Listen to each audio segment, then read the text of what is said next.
This is the Your Kick-Ass Life podcast, episode number 104. This is the Your Kick-Ass Life podcast with Andrea Owen, a no BS guide to self-help and badassery. Because ladies, let's face it, life's too short for it to not kick ass. And here's your host, the girl who serves it up straight with a side of crazy, Andrea Owen.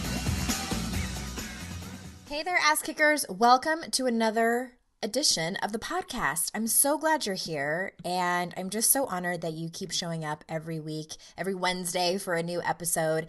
Today, I'm all alone, and I am going to talk to you about a topic that kind of came on my radar unexpectedly. So it was kind of just out of the blue topic that I'm excited to share with you in just a minute. But I do have one announcement. So you may have heard already by now, but the Kick-Ass Courage Project, The Experience, isn't that quite a dramatic name? But The Experience is open for registration, and we are kind of in the middle of open registration. We are going to start officially on June the 28th. And we already have, I don't know, a few dozen of you signed up, and I'm ecstatic to start this journey coming up. And it's basically what it is 30 days, and it's 4 topics. And the topics are things that, when I sat down to think about, okay, what do I want to teach in a 30-day class? Because I hate using the word intensive because people are like, what? I don't know about that. But it kind of is an intensive. I ain't gonna lie to you. But it's 4 juicy topics, and I always think really long and hard about that. What I want to teach you, what's really important. I don't want to send you in all different directions so you end up all confused. So what I have come up with is 4 topics that I think are foundational.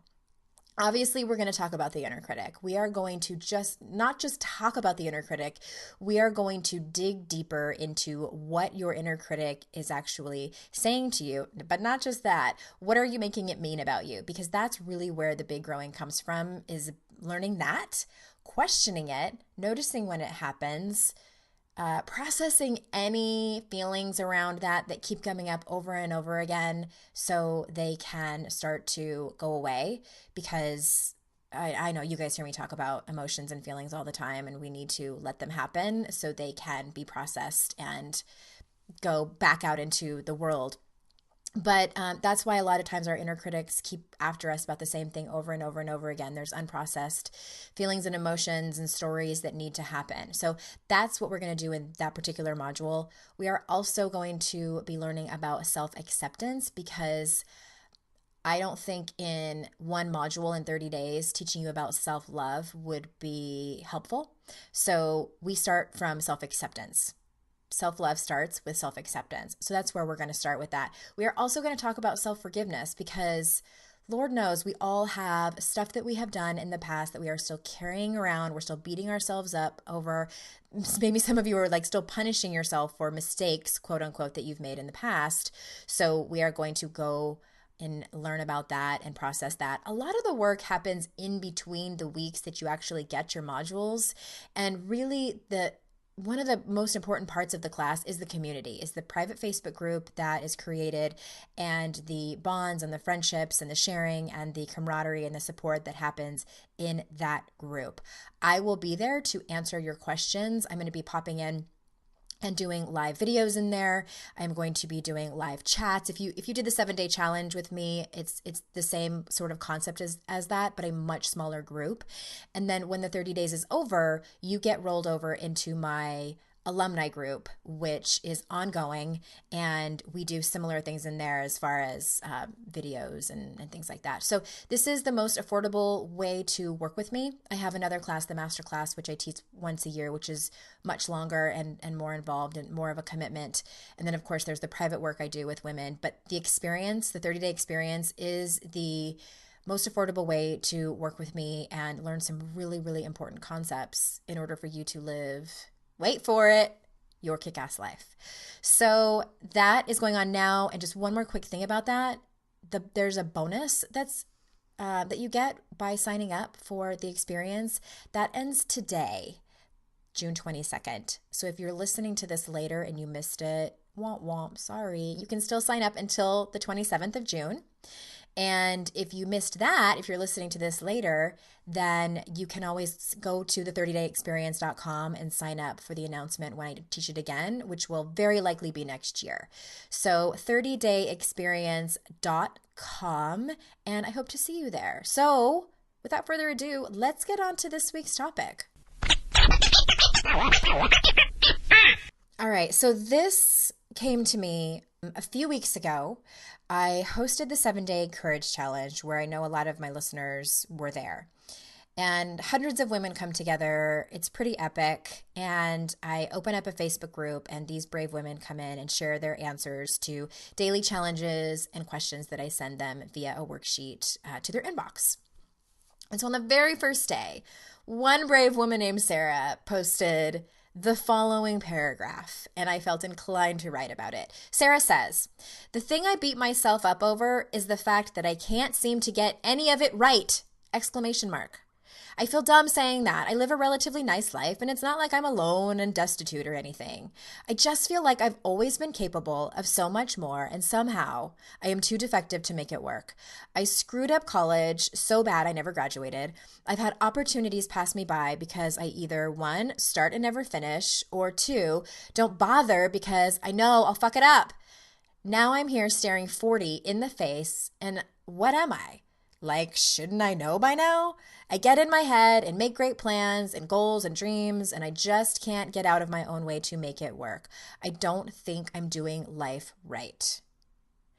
Okay, well, first of all, Sara, thank you for being brave and telling us that in the 7-Day Challenge, and thank you for giving me permission to use it. Ooh, I almost knocked over my coffee. I'm getting worked up already. But thank you, Sara, for giving me permission to use this in a podcast episode and a blog post. And again, for all of you listening, if you go to yourkickasslife.com/104, you can read this as well if you want to read it instead of listen, or you can do both. So first of all, Sara, and anyone listening that can relate to what Sara wrote about, I feel like I'm doing life wrong. I feel like I need to get my shit together. When I hear this term, it's a big, giant fucking red flag that screams one word. And that is perfect. Personally, I don't know anyone who's perfect, and I know a lot of really awesome people, and I don't want to know anyone who's perfect. I wouldn't trust that person for shit. On the other side of that same coin, if I had to guess, I'd bet you have very high expectations of yourself. You probably thought you would be at X, Y, and Z when you turned 40, and you're not there. Or you're comparing yourself to other people that are your age, or even strangers that you make up have better lives than you do. My friend Christine calls this an expectation hangover. I did a podcast episode with her, episode 59. If you want to go over and listen to that, we talk a lot about this. But basically, it's when we expect things will be a certain way and they turn out different. So check yourself. What is, quote unquote, so much more that you speak of? What is having your shit together? What is, doing life right? What is that? Like, I want you to define that, because that's probably the foundation of the problem. I want you to write it all out. And I'm all for you having goals to achieve your version of success, but watch out if that version of success is for you, or if it's the expectations that you think matter to make you worthy or loved by everybody else, or if it's the expectations that others have put on you. So I think it's really important for you to get out on paper, what is this version of success that you're making up in your mind? What does it actually mean to do life right? What does it mean to have your shit together? It might be a huge eye-opener for you. Because personally, I think everyone is doing life right. I know that's a very bold statement, right? I think it's right for them. No matter how much you look at your life and think, wow, I'm really screwing things up, or I'm not living up to my potential, you're still doing life right for you. And I know this is hard to wrap your head around, because we all like to judge others and we really, really like to judge ourselves.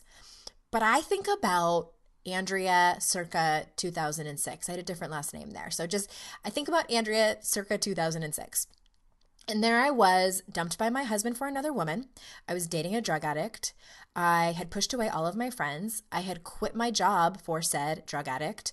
Everything fell apart. I was broke and in debt and had to move in with my sister. And my sister did have all of her shit together. You know, she was married, she had the job, she had the kids, she had the mortgage, all the things I didn't have. And some people might look at that and say I was doing life wrong and that I needed to get my shit together. I said that to myself. And even in the midst of all of that, when I woke up in the middle of it all and I knew I was making bad choices, when I knew I needed to change, I chose to stay. I chose to keep living like I was living like that for months. And now, having had the same thoughts that Sara has, I can tell you this I know for sure. When you're sure your goals and the need for change is for you and nobody else, I wanted to preface that. That's an important thing to say. But when you get there, you have to get to a certain point where staying where you are hurts more than changing. When complaining that you're doing life wrong pains you more than going after those opportunities you've been passing up. I believe all of us have a pain tolerance. And once you reach your threshold, something breaks loose and you move. And I don't know where that is for each of you. Maybe you'll have a life-changing moment like I did, or maybe you'll just wake up one day and decide. And you'll get these invitations often. Sometimes they're large and monumentous, and sometimes they're tiny, but you'll keep getting them. Invitations to show up in the world, invitations for amazing and thought-provoking conversations, invitations to walk away from relationships, and invitations to start new ones. And you keep declining the invitations over and over again, and the more you do this, the worse you feel. Until one day, you say yes to an invitation. And no matter how small, everything can change. Because you, my dear, were not destined to not show up in your life. It will happen when it's time. And again, I don't know when that is for you, but just listen and watch for those invitations. And I'll tell you something else I know for sure. Don't wait until you're brave enough. Don't wait until you're quote unquote fearless, because there's no such thing. Showing up and accepting invitations to change is scary as fuck. Change can be scary as fuck. But what's scarier is looking down the line 50 years from now and seeing that you said no to every single invitation. One more thing I want to say about your post. And you said, I get in my head and make great plans and goals and dreams, and I just can't get out of my own way to make it work. So I'm making up over here that you might be making these grand plans and goals and dreams for yourself, and then you think about taking action and it's just too big. I may be wrong, but most of the smart, high-achieving women I attract in my circles like these think that way. It's all or nothing. Either I take on the world or I'm nothing. Either I'm crazy successful or I'm a lazy piece of shit. It doesn't have to be black or white. If you make it that way, you'll always, and I mean always, fail and feel like an epic failure. Look for the gray area, and I know this is hard. The gray area isn't sexy. I mean, like, that's why we love like really dramatic news stories.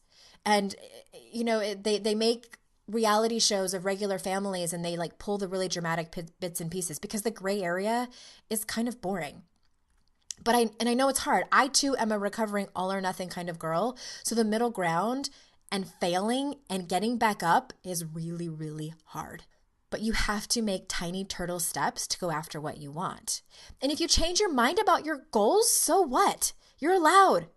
Maybe the goals end up being not what you hoped it would be. I have totally been there. And maybe you realized halfway through that you were doing it for other people and not for yourself. And I've been there too. Or maybe your heart is just not in it anymore. I have been there too. But if you're quitting because you think you aren't good enough, or you think you might not do it right, or you think people might think you're weird, or it makes them uncomfortable, or whatever reason that doesn't actually matter to you, you're quitting for the wrong reasons. Because your goals and dreams matter. You matter.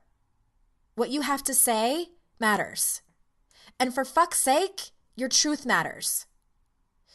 And wait, I actually have one more thing to say about this post. You might want to look at forgiving yourself for your mistakes. for not finishing college and whatever else you're still beating yourself up about. You're putting a lot of emphasis on what those things mean about you. They're just circumstances. You're allowed to be kind to yourself. You're allowed to love yourself, and you matter even if you quit school. Think about what else you're making up about who you are as a human based on decisions you made in the past, based on circumstances that have happened in your life. And from there, work on forgiveness. So again, you're not doing life wrong. All this waiting and quitting and feeling bad has prepared you for something. And it's up to you to make that happen in whichever way you're ready for. So that was my little rant for Sara.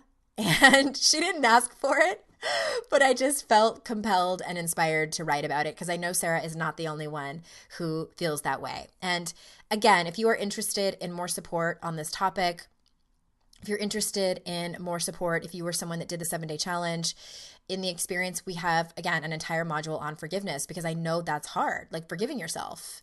And we do talk about forgiving other people too, but what I want the focus to be on is forgiving yourself. And I hear a lot of inner critic in Sara's story, and her negative self-talk is telling her she's not good enough based on everything, all these decisions she's made on her not doing life right. So in the experience, we will get to the bottom of that, what I call inner critic bullshit story, and create a new one. So I hope that you join me, 30dayexperience.com. We start on the I keep forgetting what day we actually start. We start on the 28th, but registration closes on the 27th. So you have a few more days to sign up. If you are ready for that, get your ass to class, and I will see you out in cyberspace, ass kickers. Bye-bye.